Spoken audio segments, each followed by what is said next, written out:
Okay, welcome to Monday Mukbang. My name's John, and today I'm eating snacks.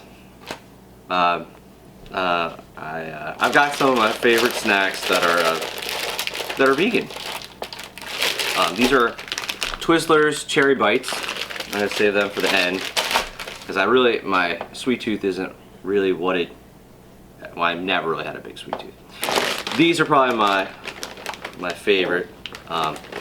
These are pretty much their ingredients. These are local chip, potatoes, pure vegetable, shortening, soybean, and salt. Not exactly good for me, but it's snacks. And then I'm also, I don't know which one I'm gonna open, but I have organic lightly salted popcorn, and I've got natural kettle corn. This stuff's sweet, so I'm probably not gonna eat that. But I am gonna eat this. And the ingredients are popcorn, sunflower, and safflower oil, and salt.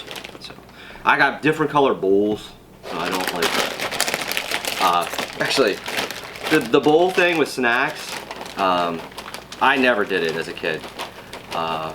But I met a lady, actually I met my wife's grandmother, insisted that all snacks, anything, because we're refined people, had to be in bowls. Butter. Sit. Sit. Wednesday. Sit.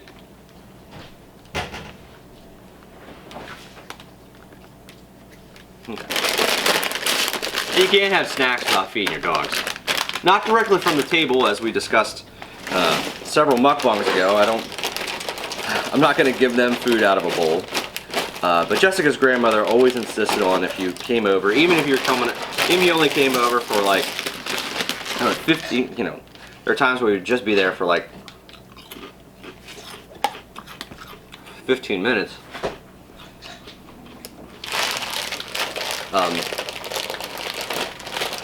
She would insist on putting all snacks in bowls.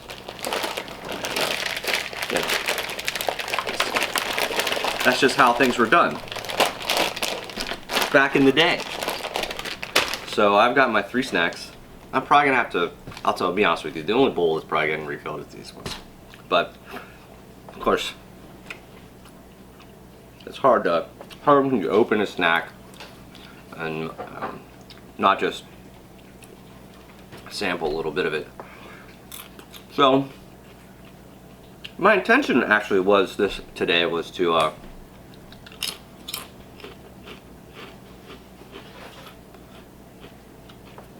almost do like a silent mukbang and quietly try to do like an AMSR video. But I don't know that I can sit in front of a camera and not talk. I don't know what that says about me. That being said, Jessica and I,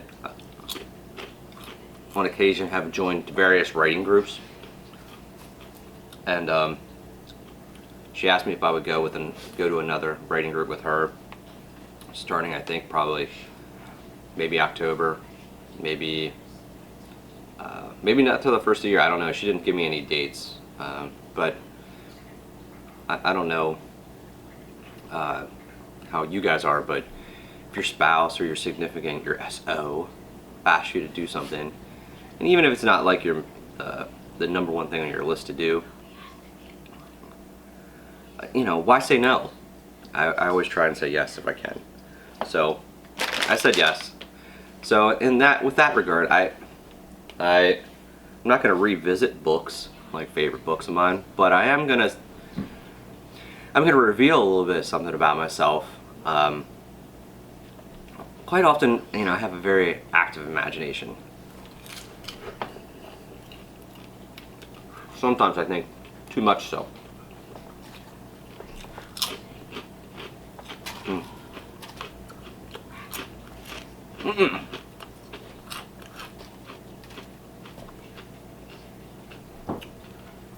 And that being said, I've probably imagined more books than I've ever written.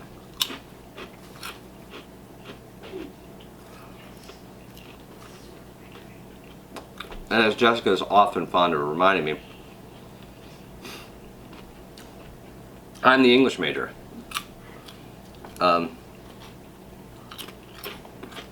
But I think I'm more of a reading English major than a writing English major. If that can be said.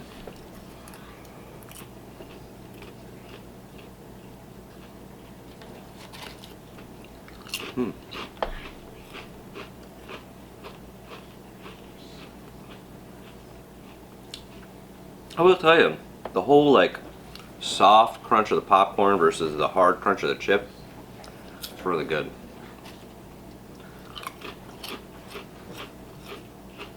I don't know if you can see Buttercup, but she's on my left here. And she likes popcorn. I don't know where Wednesday's at. Wednesday should be right here. Making sure Buttercup doesn't one-up her on the snacks.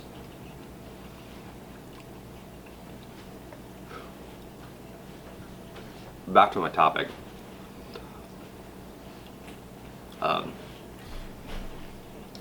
I probably imagined more books than I've ever written. I used to try and keep track of all the ideas that I had for different books, but it started to depress me. For obvious reasons, you know. It's sort of like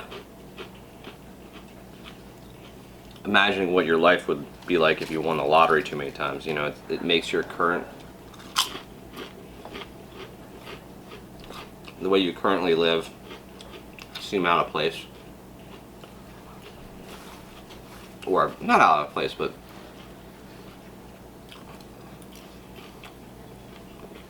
less than what you actually. It doesn't allow you to appreciate the everyday, simplistic nature that is relaxing or eating snacks.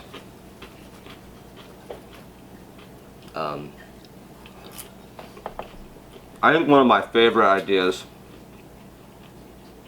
that I never tried to turn into a book, and I've seen variants on it, but I've never seen it. And of course, it's sort of trite, or the theme's been a little too overplayed recently. It's about zombies.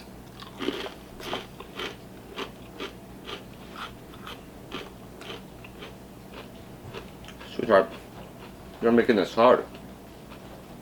You have to sit down. That's it. And the idea is that, I mean, obviously, I've always thought when somebody talks about zombies, to me, it's always been a man-made thing. Zombies will be, if they would ever come to creation, it would be something that spawned itself out of something we chose to do,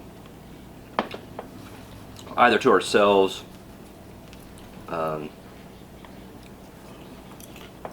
or to our environment, which would then spawn or create the virus.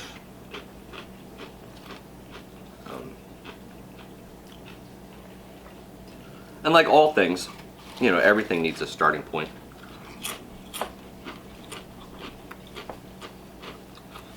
And I always imagined it was the doctor's child that would have some sort of um, immunity or link to the virus that would make them immune. They're not only immune to the virus, but sort of almost like a leader. You know, how bees have a queen. This would be sort of like the zombie's queen.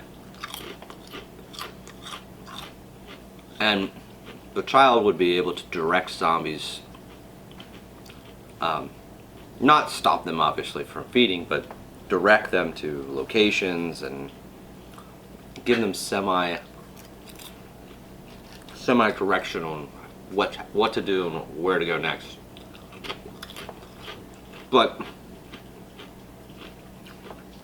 the real problem comes in is that as the child ages, they have no friends. They're friendless. Because everybody is turning into zombies. And they can't stop the zombies from feeding, so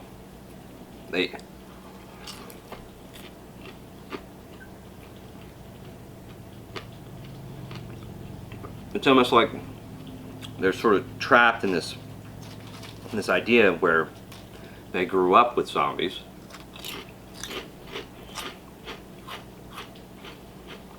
and zombies are all that they really can or have communicated with as a child.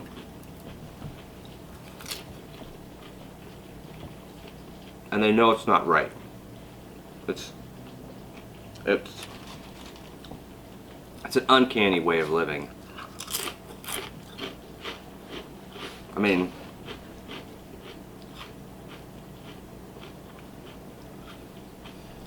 as the world's being torn down around them by something that their father created, and they sort of control, they're left all alone. I'm not able to really stop the marching progress that's occurring around them.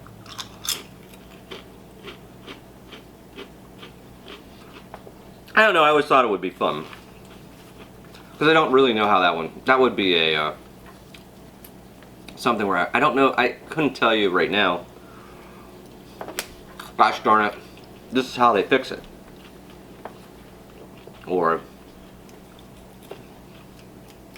no thank you.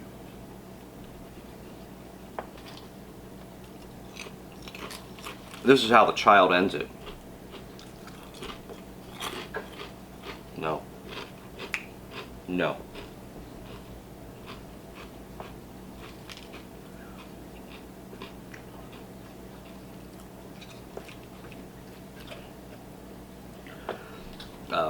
So that being said, I don't know, it's fun to,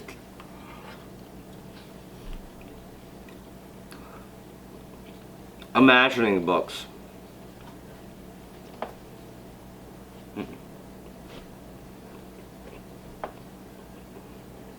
Imagining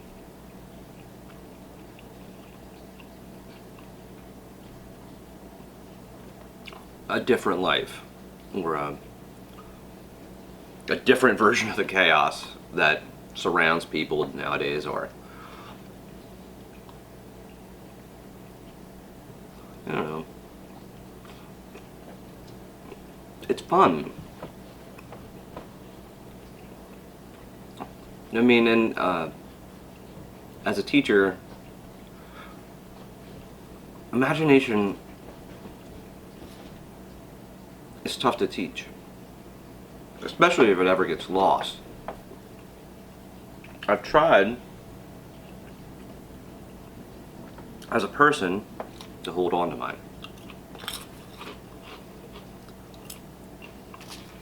but it's difficult. I mean, the stories about there are different movies that were written about how or when imagination is lost and how it comes back to us. It's tough for me to really accept because I don't know that I've ever let go of mine. No, sweetie. Sit down. Thank you.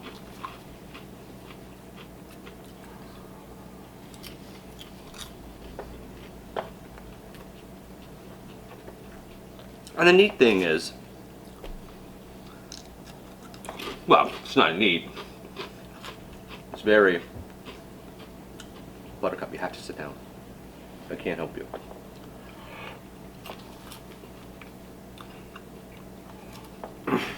Imagination's free. I mean,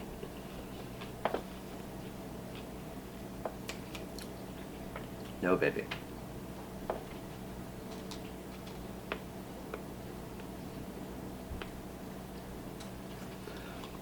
And sometimes it's fun. And I guess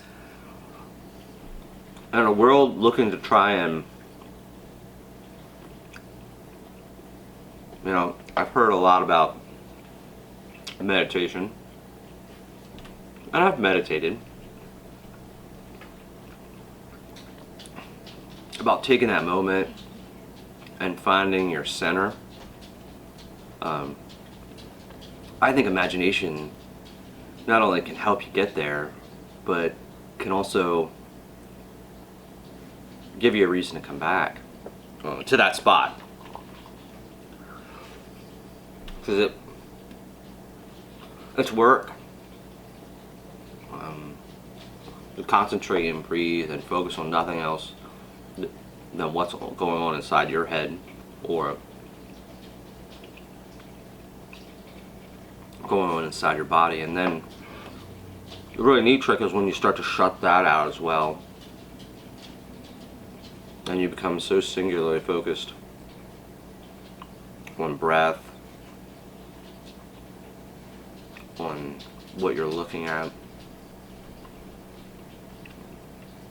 that life falls away. Not life, but not your life, and not the lives of the people around you, but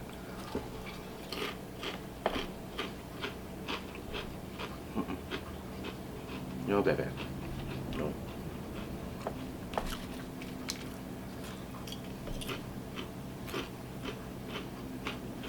But I don't know. I think imagination is a, I don't know.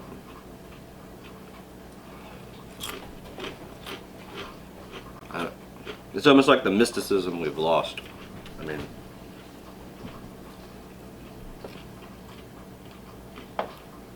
when you don't really have to work hard to hop into a imaginary world of soldiers or aliens or any video game.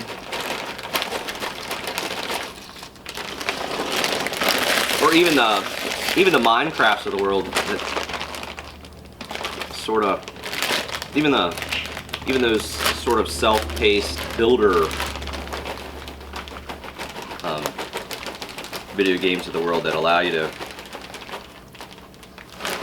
just, you know, maybe play out a little bit of your imagination. It's still, the construct isn't your own. I mean, it's somebody else's. You're in somebody else's world. I mean, you may be doing things that you want to do. No. But you're still playing by their rules. Imagination has none. It's all what you envision.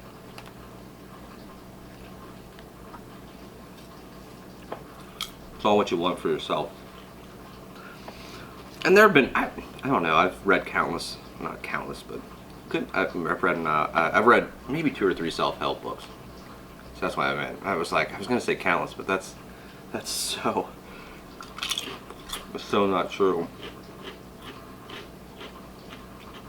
I've read 2 or 3 self-help books, and they really want you to focus on that vision you have for yourself. What if you don't have a vision for yourself? Isn't that problematic? I mean, as a writer, you're trying to get an audience to envision something, and they have no clue.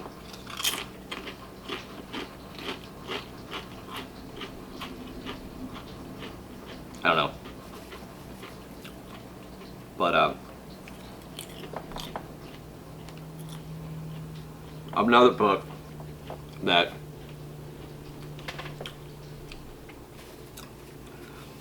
somebody else and I tossed around was like a self-help or a business book where I think we wanted to call it Breaking the Box. It was literally just a huge joke and a play on the whole thinking outside the box.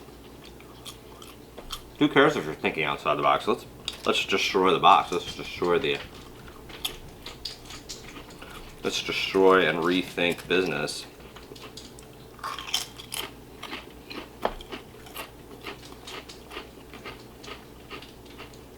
I'm trying to make it more meaningful. But business really isn't, I mean,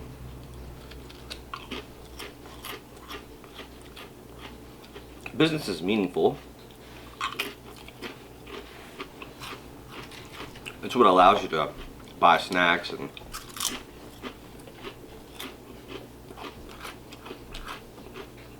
make fresh tea.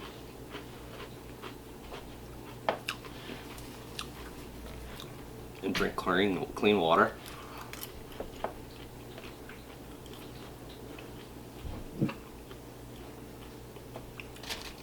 It's not everything.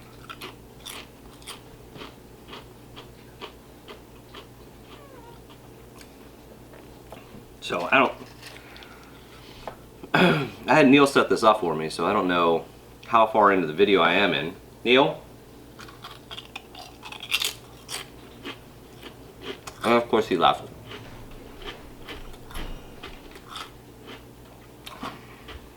Hopefully during this mukbang I haven't said anything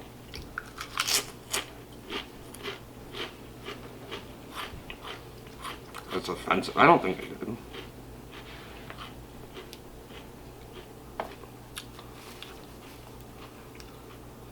If I could give everyone the opportunity to just take 5 minutes and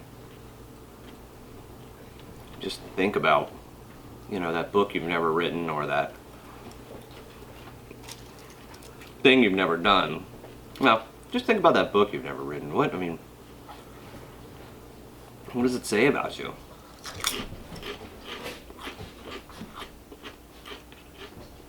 I mean,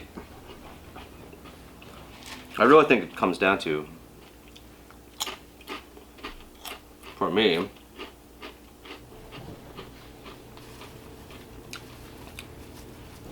sometimes I think I spend too much time in the present.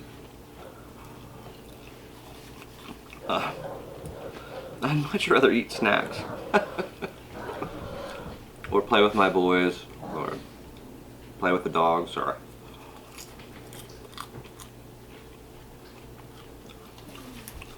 keep my house clean, keep the house clean. I even like cooking.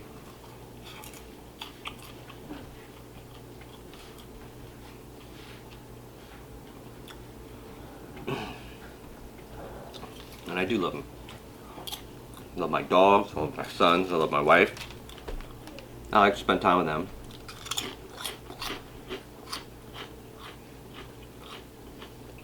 But it's always good to try and imagine that one thing that's for you.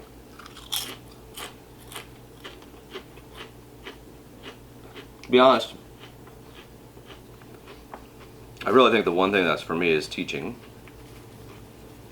or at least working with kiddos to try and help them find, I don't know, not find their imagination, but find their way. High school students are so beset and enamored with technology that I think they're probably dizzy.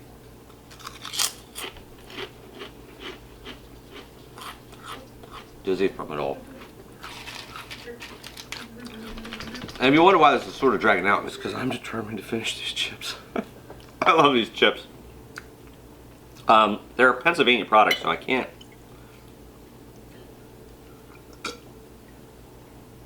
I can't really say, you can get them.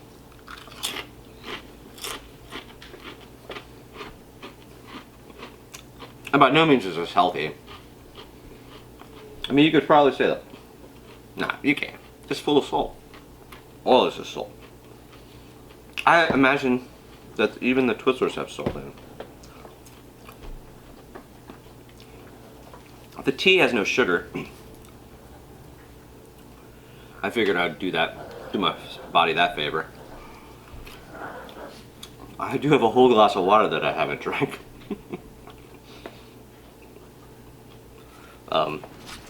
But I don't know.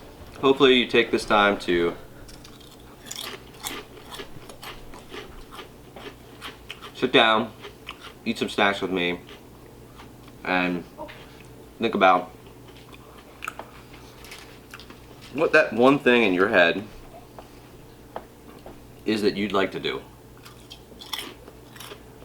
Or maybe want to write about. Or really imagined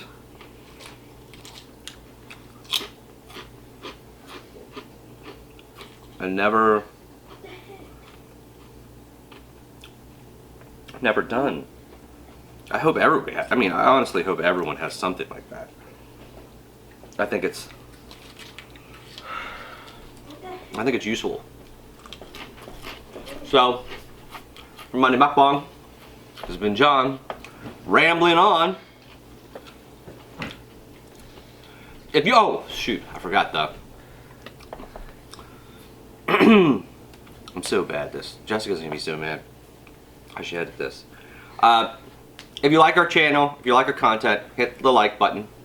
Sit down, baby. I know. Okay. Hey, come on. Hey, well, you want to come out with me? We'll go out. Let's go out together. No one ever holds Buttercup anymore. Alright.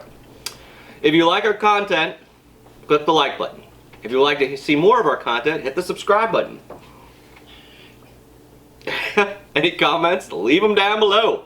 And don't forget, not that everyone I hear says the notification button doesn't work, but you know what? Ring that bell anyway. Why not? Give her a shot. Meanwhile, Buttercup and I are going to go take a walk. I'm going to probably try to drink all this water. Yeah, that was nice. And for Monday Mukbang, I just got a dog bath. John out. J Tizzle out!